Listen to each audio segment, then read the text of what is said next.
And seeing non-duality is freedom. It's freedom from the self.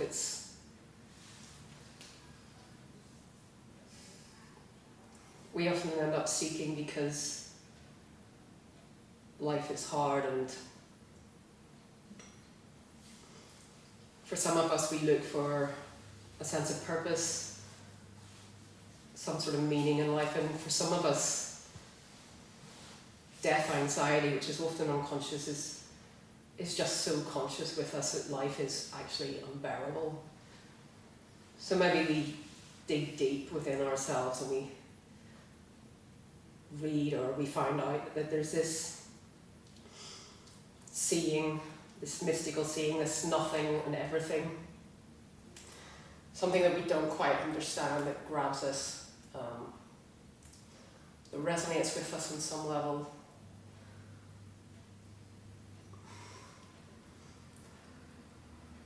Because mortality and facing mortality is really difficult for some of us. As King Lear said, better to be born, not to be born is best. And for some of us it's like that. If you've had depression, if you've really suffered in life, and maybe you're in a state of dependency, you're lacking personal power, and it's natural you'll end up looking for this because you think this might solve that problem. And indeed it will, in a sense, if you're stuck in some bardo, some situation, some conflict, catch-22, if you're stuck in some situation that's just hellish and you can't get out, you think, well, at least if I know who I am, if the identity falls away, then this might be bearable and I don't have to do anything about it. So we end up here often from a sense of powerlessness.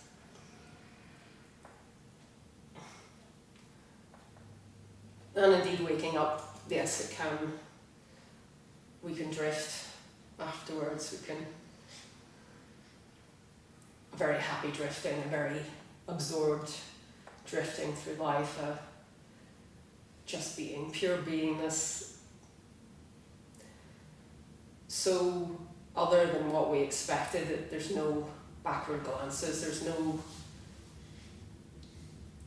in a sense there's a before and after in the story of time, but in a sense there's not even that. The mind has dissolved in this, the whole identity is gone, so there is just what's appearing, and that is extraordinary and it is so beautiful. So in a sense it is the answer to every prayer you ever made. It's, in that sense, you're home, you're free. In those early days, that honeymoon situation, this is the end of that suffering you've known. It's certainly the end of the existential despair, all the search for meaning. It's the end of that coming from a sense of lack. It's not to say that you can't have a sense of purpose afterwards, but it's not coming from lack. It's coming from a sense of abundance, a sense of, well, I can do something now, maybe your self-esteem isn't so shit as it was, cause it could be very, very shit, and suddenly you realise that actually, it doesn't matter. You totally accept the idiosyncrasy that you are, and you totally accept that you're all the same, that this is all the same, it's all one thing. So there's both,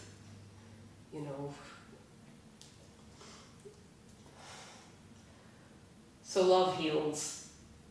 It heals a lot of the wounds, particularly the wounds of intimacy, the wounds of feeling less than, or not necessarily more than, sometimes that's a tricky one, but certainly that it tends to assuage it.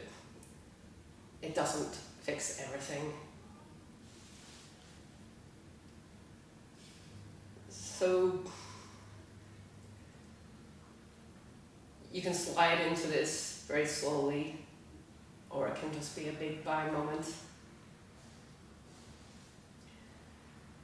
And you may not be able to speak about it, you may not know what the hell has happened.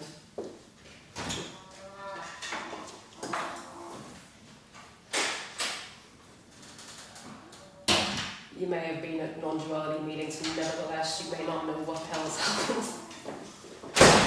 Right.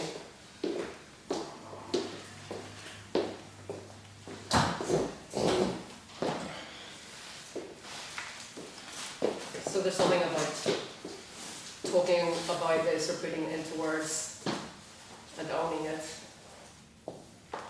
that enables maybe the last elements of projection onto the other to disappear. The other is the one who knows, the wise one, because that can linger and it can cause problems. Because the moment you put someone on a pedestal, honesty goes out the window. You cannot have a conversation that's on a level. You cannot be yourself as long as you perceive the other as better, wiser.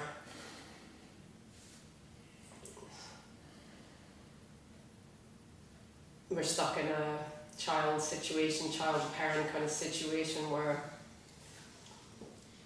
we give away all our power, and that's very comfortable for some of us. Even after awakening, that can be comfortable for some of us still to pretend that nothing has changed. And if you're a doormat, if you're an empath or a people pleaser, it's very easy to remain hidden, to not stand out, because it's dangerous to stand out, and there's a cost to that. But the benefits, of course, surpass all fear of that, and actually standing out changes the landscape. And when you stand out, things begin to make sense. So it's not an absolute freedom in that sense. If we want to move forward in life, awakening can take us so far, but getting in touch with who we are in terms of what we feel, what's in us, what we want to express, that is also what propels us forward. And if we're not in touch with our anger, like a lot of empaths and doormats are not, then we remain stuck, because that's feeling justifiable. Anger is what enables us to have courage and move forward, according to Nietzsche, and I think that's pretty much what seems to play out. So you may experience this awakening, and the awakening to emptiness, which is the seeing that there is no one. There's no one here, there's no one there, there's absolutely nothing, there's no objects. And yet, all of this, all the objects are appearing. And that can, in a sense, there's a loss of desire that tends to accompany that. A loss of direction, maybe, a loss of motivation, a loss of kind of almost like a soft indifference to one's fate. So it's like you're maybe rudderless. For some, it can maybe be described as a desert. And the seeing of that it's also difficult, because one realizes, since there is no one, there's no one who can do anything about the predicament either. So you're waiting for grace, really. You're hoping that maybe coming to these meetings, maybe something will open up, maybe love will be seen, because love brings an end to the search.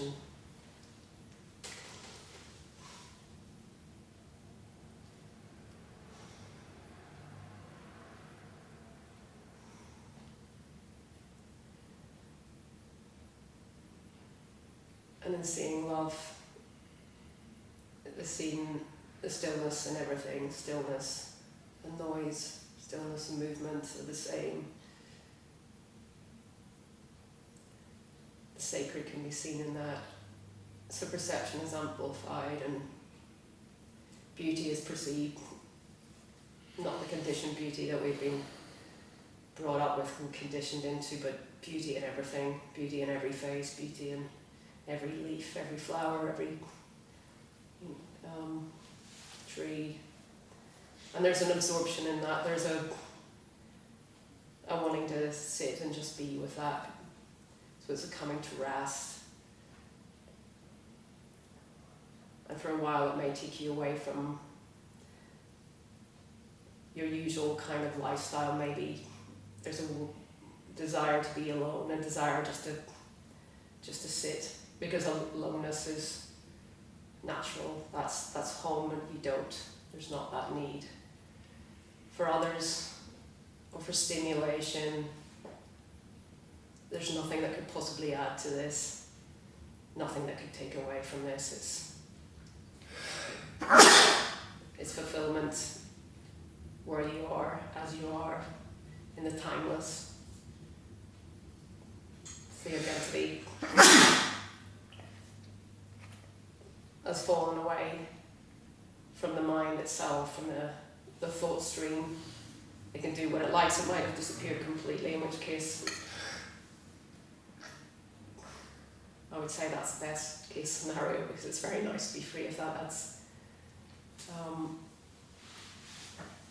the deepest peace. And the aliveness can be seen in all of nature, it can be seen all around.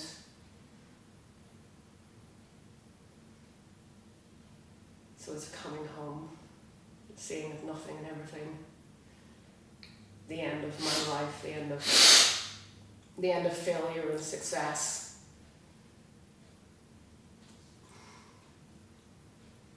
It's a total radical acceptance of everything as it is. Imperfection is accepted. But of course within that, judgment arises. Within the story of time, life goes on, and life still has to be negotiated. Only there's no one doing it, so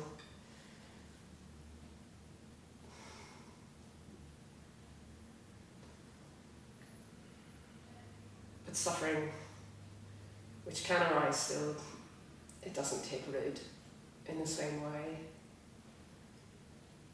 It can arise and it can fall away.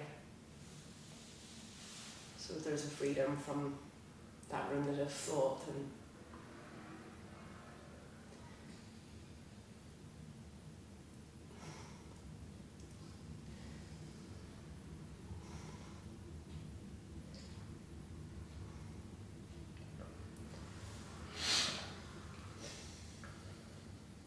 but sometimes with some people afterwards there can be a tendency to stick with a situation that isn't great because it can be stuck with, because everything is acceptable, even the unacceptable. So you can remain stuck and give yourself excuses for that. Remain stuck for a long time. So when you realise that, and that can be unconscious too, because not all of the psyche is brought into the light. We can still be seeing life upside down. We can still be misinterpreting what's going on, because we've been conditioned very, very young and in a certain way of what love looks like, what relationships should look like. So we're stuck in endless repetition unless we wake up out of that as well. That may not be a problem for some people. And some people wake up and life just flows and they just move. It might be so radical that they just leave their homes and bugger off somewhere and don't really care. And more extreme examples. But usually it takes a couple of years, maybe to assimilate this, to kind of get to grips with it, because you're not going to, it's unlikely you're going to think about your life when you're so at peace, so at rest, and if there's no thought there, then there's going to be no reflection on that. So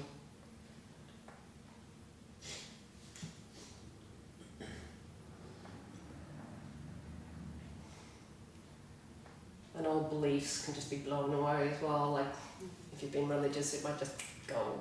It might just be not a loss, just a lack of interest.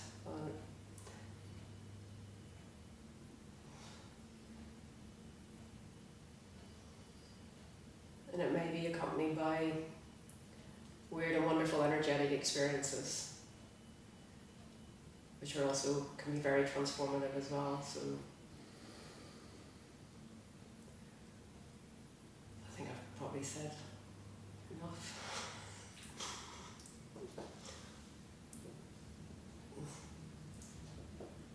Does anybody have any questions?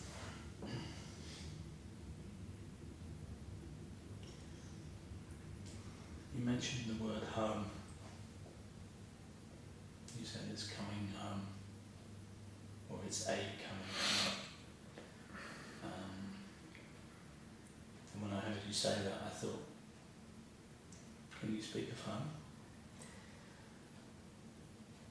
It's coming to rest. It's everywhere. It's familiar. So there's just a sense of easement everywhere. There's no strangers. There's no strangeness, because that boundary is gone. That boundary between inside and outside. There is no. Wherever you are, you bring that with you. There's no place to go to get that. It's just where you are. So there's no sense of someone in here and life out there. So the collapse of that is just absolute rest. So in that sense, it's home.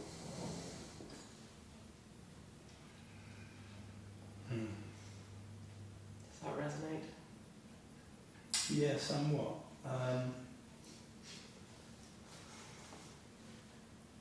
Maybe when I thought, can you speak of home, maybe that was a conversation I was having with myself as well, reflecting upon your use of the word home and what it reminded me of. Because that was a very clear part of the experience of the transformation that I had, as I've spoken about here before. It was kind of, quite sudden. But within the midst of it all, as all this kind of chaotic thing was happening, right? As everything's breaking apart and everything's coming together, I could, in the midst of all of that, I could hear a voice, and at first I couldn't hear what it said. I could just hear a voice, and then it took me a while, and then I kind of tuned in and I could hear it, and it was my voice, and it was saying, "I'm home." Oh, right, okay. I'm finally home.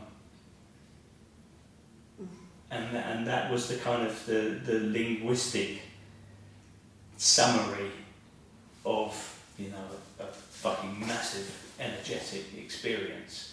But actually those were the human words that were a part of that experience, as if to maybe explain it to myself, I guess, No, it's amazing when stuff like that happens. Yeah. It's like a verification or something. And I think it is quite common as well. And I knew the truth of that in that moment as well. Right. Because, as you said, it was a coming home, and it was just a reconnecting of the dots that don't go anywhere as well. It was nothing about external. It was the point at which I reconnected to what felt like the deepest internals of me. Okay. Which was also the full expanse of the universe at the same time. I guess where it's my central seed is connected to the length and breadth of all creation and time and space, and that was the reveal. That was the coming home. It's like, okay. It's me. It was me all along. Oh wow. But yeah, that was the word, or that was the phrase. I'm home. I'm finally home. Which, you know, I speak of it very calmly now. Oh no, when you hear something like that, it's so deep, isn't it? Yeah, I mean, at the time, it, you know, Yeah. kind of slayed me in a way, you know. Just so much emotion about that. Uh-huh. You know, the relief of all reliefs. Yeah. God, yeah. Like, you can't really go to any non-duality speaker and get that, can you? Do you know, like, Maybe you can. well, you can, but it's somehow coming from the self, like. Yeah, I mean, that's the point, right? I think maybe that's why we come to these meetings, because we get these, you know, we hear these transmissions, or we sit in this energy in the hope that it's gonna meet our internal orphan almost, you know, that internal orphan. you know, the seeker is seeking something, but you know, your transmission, what you're speaking of is also kind of seeking something, even if it's kind of, you know, random and just a broadcast, right? It's a broadcast. Yeah. But there's a... Sorry, just wanted to make sure. Oh, it's alright. Sorry. Yeah. I think for each of us, and somewhere in your motivation for even sitting here and doing this meeting is, you know, that signal, you hope that it's going to ping from a receiver tower somewhere, right? And my receiver is buried in me, and it's also looking for the I don't know. It reminds me of the movie Star Trek, the first movie. Right. There was this big long thing, and actually, so it turned out there was this thing out in space, and it was going to destroy the Earth unless it could speak to the Creator, and the Creator was man. But there was this thing that it was searching. It was searching for a response to the transmission. Right. Which kind of recreates the circuit, you know. And the Creator is me, is you, is man, is all of it. Yeah, I know, that was a bit of a tangent there. Oh no. But it's about this, you know, it's the signal, it's the broadcast and receive, in a way. I don't think you can come to a meeting like this without the hope either. Yeah. You know, it's just there every moment, isn't it? And it happens on some level, right? You know, whether it pings your tower and lights it up in a way that, you know, realises you in the moment, but even if it doesn't, you know, you can feel, you know, it gets close, you know, enough that we all come back because we like to feel it. That's right. It can feel really juicy. It can feel blissful. It can feel, the self can just float away for the meantime, can't it? And then, so it is. Then it comes back at the door. But yeah, there is a power somehow. Even speaking about this, there can be that as well. Like I imagine as you're talking right there, like it's so full of the energy of that seeing, isn't it? And yeah, I can feel it in my chest, and you know, and I come every week. I come here because I want to sit and connect in that way. And you know, who knows? One week I might get, you know, it might penetrate me by my focus and my engagement. And other weeks I'll, you know, and then, you know, maybe next week not so much, and then other weeks I'll sit here and I'll just be kind of just breathing and minding my own business and not even really tuned in. But again, so you know, there's no right or wrong method either. But I just come and I sit in the hope that, well, I know that each time I come here, I'm in its field. yeah, there's a kind of joy in the communication, even afterwards. And it's like you could be focused on something else entirely, and then you just come across something, and it's like I don't know, it's like a relief, or you sink more into it, or whatever it is. So yeah, I guess that's why we kind of, I don't like to use the word stuck, but there's a desire for a kind of community around this as well, isn't there? To after, before, to kind of share it as well, to share your story, your awakening stories, because that's what you do when you're like, when you meet someone who's had that, or people who've had the episodes, they want to share that, they want to, because they're so unique as well, aren't they? And some of them are quite fascinating actually. Some are much more just nothing really to say about them. But, and yet, I'm touched every time in some way. Yeah. And the great thing is for me, there's no set methodology either on your part, my part, or anybody else's input. It's entirely random and almost kind of doesn't matter. Yeah. Yeah, in one sense it doesn't really matter what's said, does it? Either it's like... Because we've all heard it, 1,000 times. But just sometimes, on some occasion, in the right place or from the right voice, or just, that phrase resonates in a way that, so, for example, it's a coming home. Good oing. Well, that's exciting. Yeah, and then I realised it means so much more to someone who's had that experience as well. Like, that word forever will mean something else to you, won't it? And because you really feel that. It's weird the way certain things flag up for some people more than others. Like, whatever it is. Like, maybe for me, the sort of Garden of Eden thing, the sacred. I don't know. Like seeing that for the first time. There's certain images spring to mind that just are unforgettable. Like the transformation of. Well, it's not seen as transformation, it's just seeing heaven on earth, basically, and knowing that's what this is, and somehow.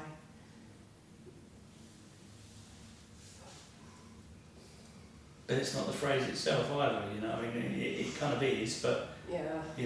Last month I'm sure you said that, and, next month you'll say that, and it'll probably go right past me. Just... Like home. Yeah. Yeah, because... Maybe it's me, maybe I'm listening more now than I might next time around, It's such a... there's 1,000 variables at play, right? But maybe what occurs to you in that moment, that voice, and for me, that, oh my God, this is heaven on earth. It just sticks, because... I don't know, because it happens at that moment where nothing, everything is seen. Which is, I think we were saying the last time, you were saying ripped apart by pleasure, that was your experience of it, but yeah, but absolute death into life, or, one feels like a loss, but it's not, it's not even a game, but it's just love, isn't it? It's love, and it's boundless.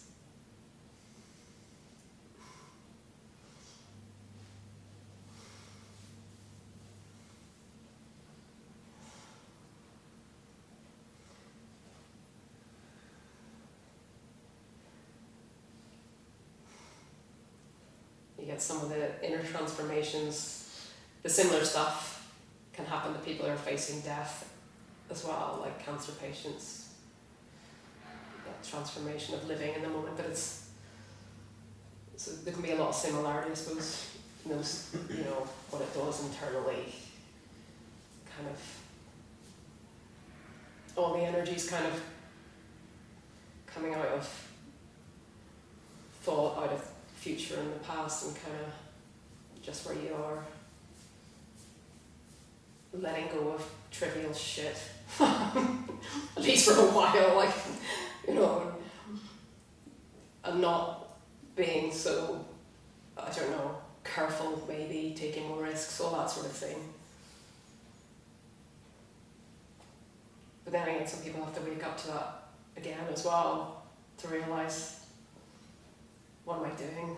Drifting in a kind of blissful state, but in a life that you wouldn't have chosen in a million years, you know, that one. And then realising that's not what you want and then just moving so quickly out of it, because that seems to happen as well. There seems to be more of an ability to change, I think, with this, after seeing this, that's very, very quick and doesn't, you know, unlike the kind of before, when you can spend years and years going round and round the same problem, maybe.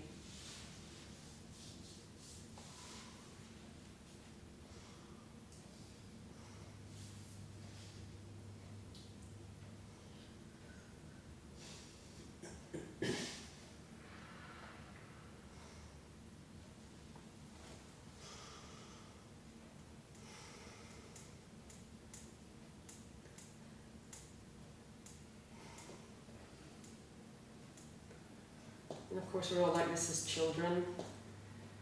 If you remember that, which you might. Like, as a child, do you remember it? Like, okay.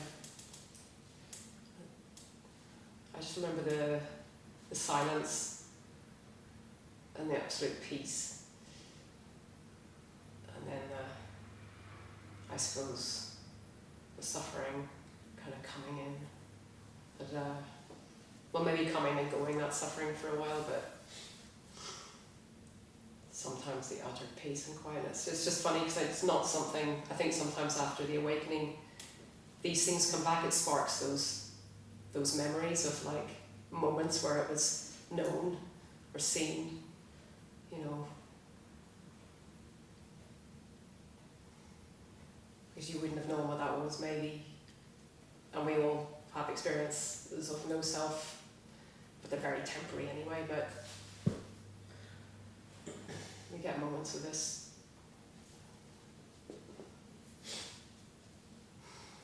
So when you say no self, like when he was speaking, it felt like there's a self there experiencing this, and then you say no selves. So which one is there self or no self? It's higher paradoxical. self? It's paradoxical in one sense because there's absolutely Someone is experiencing something. there's actually no one here. There's nothing. It's just, you know, there's the appearance of everything. So nobody's owning any of this experience. But I know what you're saying, and that's true as well in the story. But feels like it's not I'm like home? Like, who's Yeah, and feeling I I'm guess home? you know that joining of hands is, I guess maybe it's between the self and the no self. It's when the, you know, when the small, I'm gonna say smaller part of you, when this human kind of limited self meets the unlimited, that's also you, and that's the connection that happened. And yeah, they were always connected, but I guess the veil of illusion drops in that moment, and you get to experience both at the same time. Ah, it's me. It was me all along. I am both the seeker and that which I seek. Mm-hmm. there's no location anymore. There's no location like for you. It would be, you know, there's someone here and there's there. That collapses. Mm-hmm. So there's no sense of anyone anywhere. It's the end of someone being somewhere. So this is kind of free. It seemed to be kind of spontaneously arising and doing its thing. But in another sense, it's very ordinary as well. There's someone just going through life and moaning about something or happy about something, you know, like, so what you're saying is true on one level, but it's not ultimately true. It's not, you're just not what you think you are. You're not this body mind. The thoughts are arising spontaneously for no one.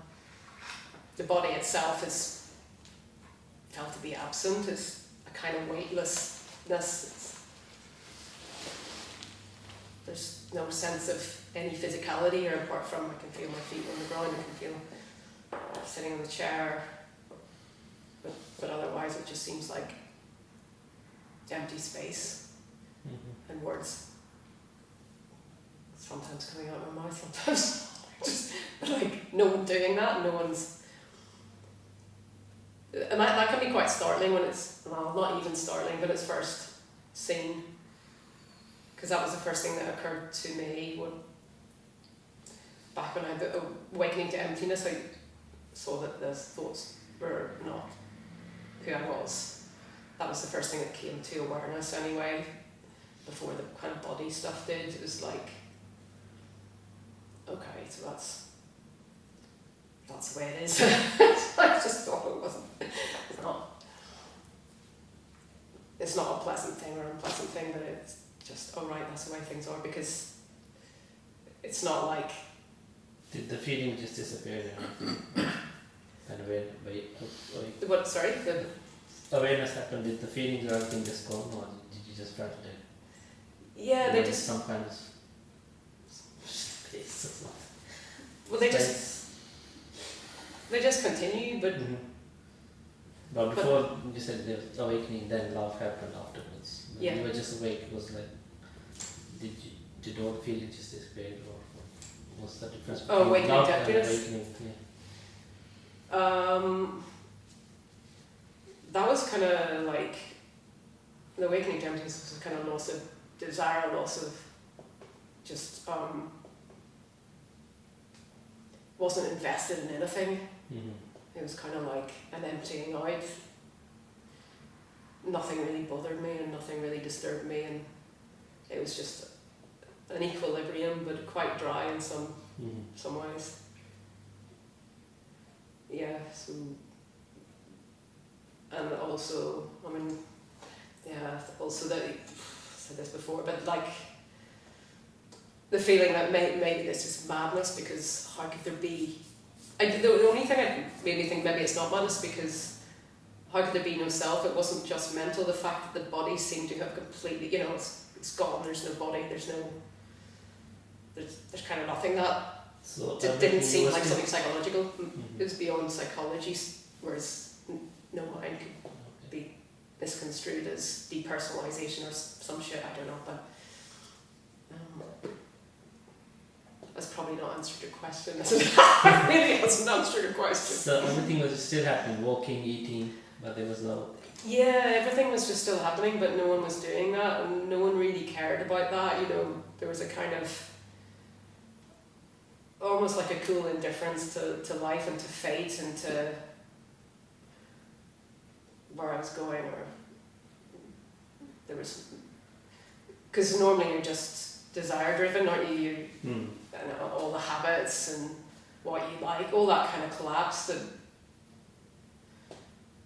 desire, like for social even, it was just, I should do a bit of this, so maybe I'll go out. Like, it wasn't like, great a night out. So it was very, I don't know, not much to say about it.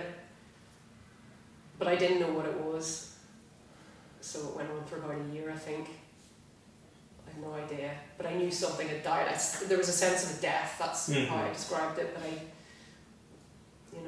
so it was only after the awakening to love that actually quite a while after that I remembered and kind of all made sense, because there was no, like I say, self-reflection could go in that. And if you're in a no-mind state, obviously there's no thought, there's actually no reflecting going on. There's just in the moment life.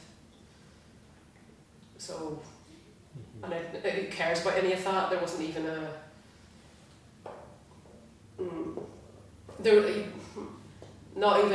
certainly not initially even wanting to make sense of it, but just knowing something good had happened, but not really putting the pieces together at all. That became important later to be able to articulate it.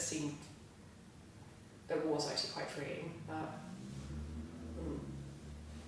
which no one can help you with. I don't think anyone can help you with, like, standing on your own 2 feet with this. It's letting go of that. It's letting go of looking to the other, like,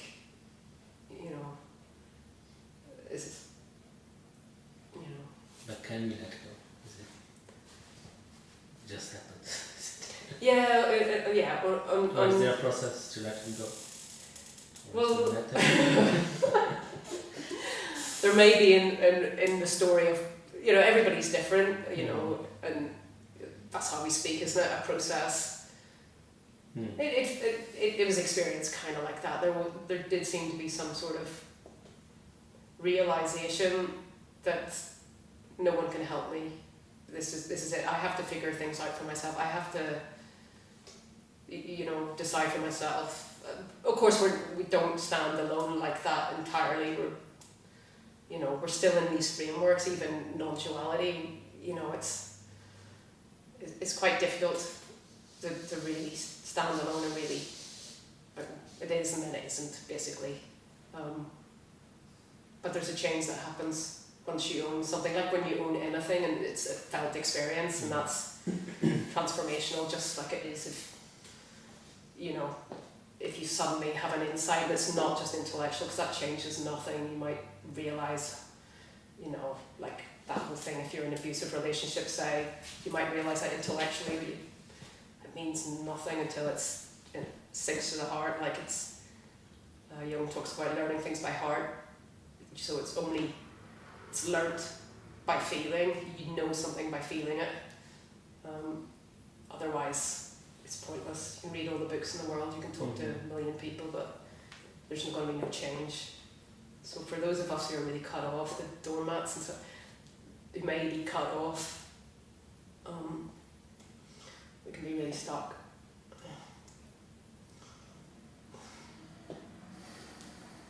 Is there a way out? Just get the stuck part moving or something? Shift Well, the story or narrative. Yeah, well, that's where it's good sometimes to talk, or meetings like this, or maybe you'll hear something on YouTube and it'll be like something will just click into place, and or you realise, hold on, why is it that I never get angry? Well, maybe I thought I was virtuous and better than everybody else because I didn't get angry, but actually you realise that you've actually just been trying to make the peace the whole time and living a bullshit life that's not your own, and playing this game, and on one level you knew you were playing a game, so it's just inauthentic bullshit, really. And it's a relief to realise that. I've done a lot of that.